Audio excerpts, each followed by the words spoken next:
నా పేరు జాలా చంద్రానంద్ అండి. ఇక్కడికి విచ్చేసిన పాత్రికేయ మిత్రులందరికీ నమస్కారం.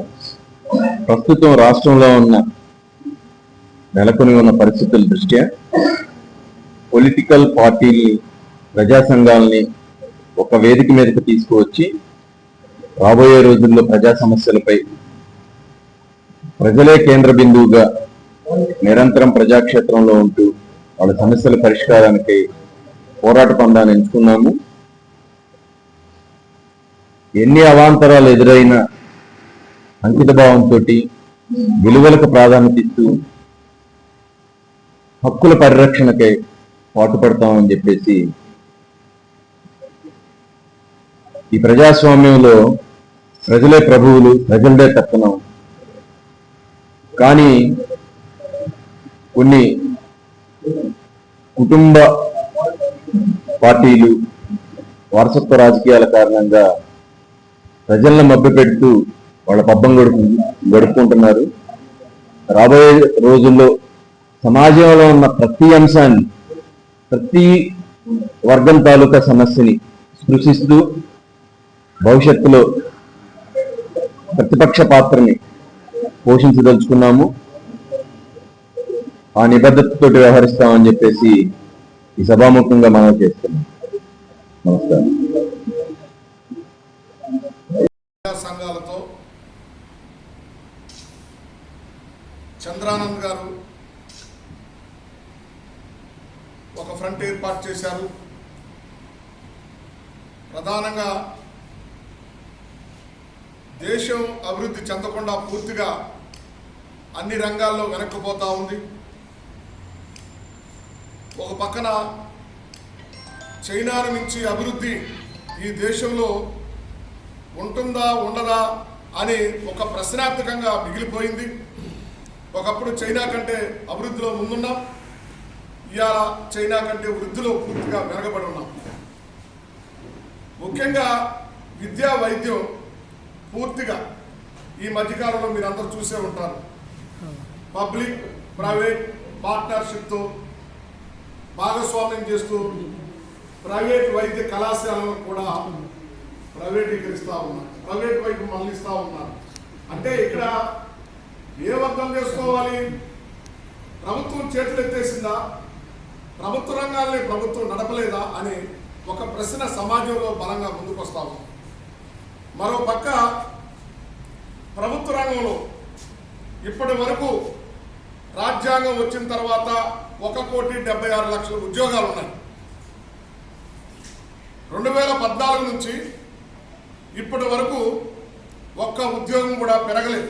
ఎవరైనా చనిపోతారో, రిటైర్మెంట్ అయితేనో వాళ్ళ స్థానాల్లో ఉద్యోగాలు ఇస్తూ ఉన్నారే తప్ప కొత్తగా ఉద్యోగాల సృష్టి అనేది మన దేశంలో లేకుండా పోయింది. ఇది చాలా బాధాకరమైన విషయం. మరో విషయం ఏంటంటే, ఏజెన్సీ పేరుతో లైసెన్స్ ఇచ్చి ప్రభుత్వ ఉద్యోగాల్లోకి అవుట్సోర్సింగ్ కాంట్రాక్ట్ ఉద్యోగులందరూ పంపిస్తూ ఉన్నారు. ఇప్పుడు 1,36,00,000 మందిని జాయిన్ చేశారు. ఒక పక్కన సుప్రీంకోర్టు ఏం చెప్తా ఉంది? అవుట్సోర్సింగ్ కాంట్రాక్టు ఉద్యోగులు మాకు న్యాయం చేయమని కోర్టులను ఆశ్రయిస్తూ ఉన్నారు. కానీ థర్డ్ పర్సన్ని, ఏజెన్సీని చొరబాటు చేసి అతని వల్ల పెట్టడం వల్ల వాళ్ళకి న్యాయం జరిగే పరిస్థితి లేదు.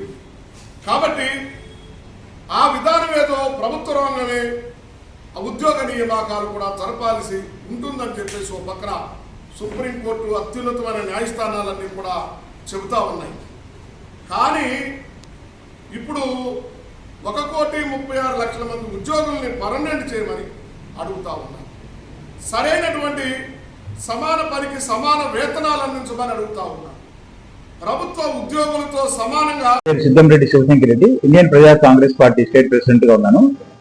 ఆంధ్ర పొలిటికల్ పార్టీ ప్రజా సంఘాల ఫ్రంట్ అనేది ఏర్పాటు చేయడం ఉద్దేశం ఏంటంటే, ఆంధ్రప్రదేశ్ లో నెలకొన్న పరిస్థితి అంటే అంత దారుణమైన స్థితికి తీసుకొచ్చింది. అంటే అన్ని పార్టీలు, సంఘాలను కలుపుకునేంత పరిస్థితి తీసుకొచ్చింది ఆంధ్రప్రదేశ్ లో.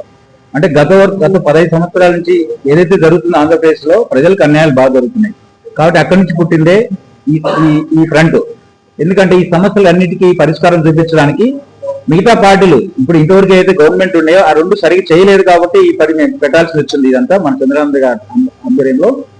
సో ఇది మేము ఒక కార్యాచరణ ఈ నెల 23వ తారీఖు మొత్తం కార్యాచరణతో మళ్ళీ మేము ప్రెస్ మీట్కి వస్తున్నాము. ఈ సమస్యలు ఏవైతే ఉన్నాయో ప్రజలకు అన్నిటికీ సమస్యలే ఉన్నాయి, ఒకటంటూ కాదు. రోడ్లు లేవు, ట్రాన్స్పోర్టేషన్ సరిగ్గా లేదు, బస్సు సౌకర్యాలు లేదు, విద్యార్థులకు డబ్బులు లేవు, ఎక్కడైనా ఉద్యోగాలు లేవు, ఉపాధి లేదు, మహిళలకు సపోర్ట్ లేదు, ఎక్కడైనా రైతులకైతే నాశనం చేసి పెట్టేస్తున్నారు మొత్తం అంతా. పెన్షన్లు కొత్తగా ఇచ్చినట్టు అయితే ఎక్కడ లేవు, ఉండే వాళ్ళకి తీసేశారు. హ్యాండిక్యాప్డ్ పెన్షన్స్ చాలా ప్రాబ్లం క్రియేట్ చేశారు. మన ఇలాగ కొత్త కొత్త ప్రాబ్లమ్స్ అన్ని తెచ్చుకుంటారు. మంచి పనులు చేయాల్సిన గురించి ప్రాబ్లమ్స్ తెచ్చుకుంటున్నారు వాళ్ళు. సో అలా ప్రాబ్లమ్స్ తెచ్చుకుంటున్నారు కాబట్టి ఈ ఫ్రంట్ ఏర్పాటు చేయాల్సి వచ్చింది. ఇప్పుడు ఏవైతే ఉన్నాయో వైఎస్ఆర్సీపీకి అపోజిషన్ పార్టీ చేయలేదని చెప్పేసి వాళ్ళు సైలెంట్ గా ఉంటున్నారు, ఏదో మీడియాలో మాట్లాడుకుంటున్నారు తప్ప అక్కడ అసెంబ్లీలో పోయి మాట్లాడడానికి లేదు. ఆడ అసెంబ్లీలో చూస్తే సెక్రటరీలో చూస్తే వాళ్ళ సొంత పని, సొంత బిల్డింగ్, సొంత ఇల్లు లాగా మొత్తం వాళ్ళందరూ కూర్చొని వాళ్ళ పనులు వాళ్ళు చేసుకుంటున్నారు, ప్రజా పనులు పక్కన పెట్టేసి. సో కాబట్టి ఇవన్నీ గమనించడం కాబట్టి గవర్నర్ కూడా రిప్రజెంటేషన్ చేయడం జరిగింది అందరం వెళ్ళేసి. ఎందుకంటే ఈ సమస్యలు చాలా ఉన్నాయి, ఈ సమస్యలకు పరిష్కారం లేదు కాబట్టి మీరు గవర్నర్ గారు మీరు యాక్షన్ తీసుకోవాల్సి వస్తుంది. కాబట్టి మేము దీని మీద మేము ముందుకెళ్తున్నాము అని చెప్పేసి మరి స్టార్ట్ చేశాను ఇది ప్రోగ్రామ్. ఎందుకంటే మేము మీ దగ్గరికి ఎప్పుడు రావాలని మాకు అవకాశం కూడా ఇవ్వాలని కూడా చెప్పొచ్చాం. రాష్ట్రంలో చాలా అనిశ్చితి ఏర్పడింది, దీంట్లో మాలా చాలా మార్పులు తీసుకురావాలా అని చెప్పేసి మేము చెప్పి రావడం జరిగింది. గవర్నర్ గారిని కూడా కలిసాము. కాబట్టి దీనికి ఏదైతే సమస్యలు ఉన్నాయో ప్రజలకు వాటన్నిటికీ ఓవర్కమ్ కావాలా, వాటన్నిటికీ సొల్యూషన్ కావాలనే ఉద్దేశంతోనే మేము ఫ్రంట్ ఏర్పాటు చేయడం జరిగింది. దానికోసం 23వ తారీఖు నవంబర్లో ఇదే ప్లేస్ లో అక్టోబర్లోనే 23వ తారీఖే మేము కార్యాచరణతో మొత్తం అంతా అన్ని పార్టీలను సంఘాలను కలుపుకొని ఒక మీటింగ్ ఇక్కడ ఏర్పాటు చేసుకుంటున్నాము. ఆ రోజు మొత్తం వాట్ అంటే ప్లాన్ ఆఫ్ యాక్షన్ అంతా మేము డిసైడ్ చేస్తున్నాం. అదే అనౌన్స్మెంట్ చేసి మీకు అందరికీ.